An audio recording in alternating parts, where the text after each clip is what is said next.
Des histoires de vie, il y en a par milliers, et il y en a une en particulier qui me porte plus que toutes.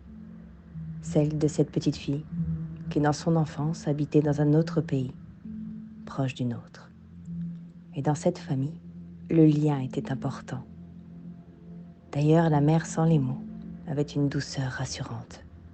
Il y avait dans ce cocon une odeur de bienveillance, de joie d'enfance, de lien à la vie ressentie.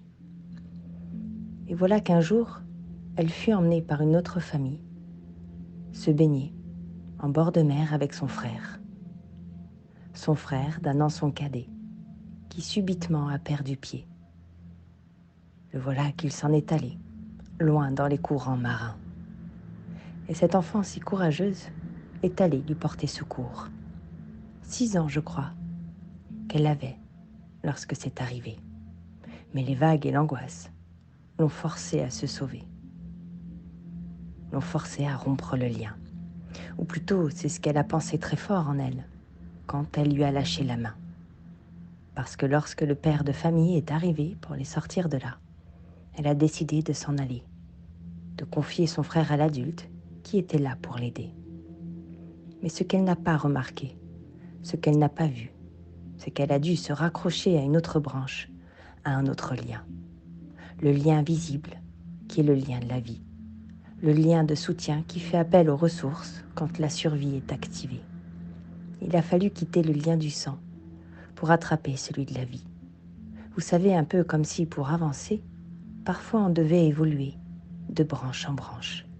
Un peu comme si, en quittant son frère, elle s'en remettait au soutien extraordinaire qu'est celui de la vie qui se déposait en elle. Sorti de là, l'homme est mort, laissant peu de place à l'expression de son vécu.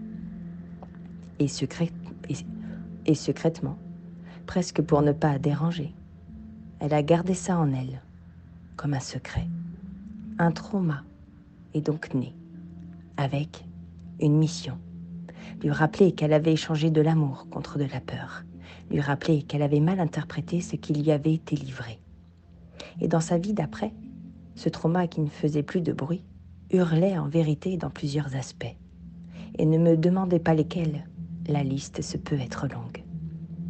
Cet ex-enfant, un jour comme aujourd'hui, un jour de printemps, a laissé le trauma lui montrer le chemin, afin de ressentir le lien le plus précieux, bien qu'il ne se voit pas, celui de l'invisible qui nous soutient et qui prend plusieurs visages.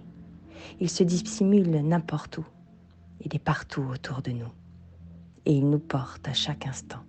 À nous de décider de s'en remettre ou de chercher de manière contrôlée à le faire exister là où il ne peut avoir de place, au creux de nos pensées.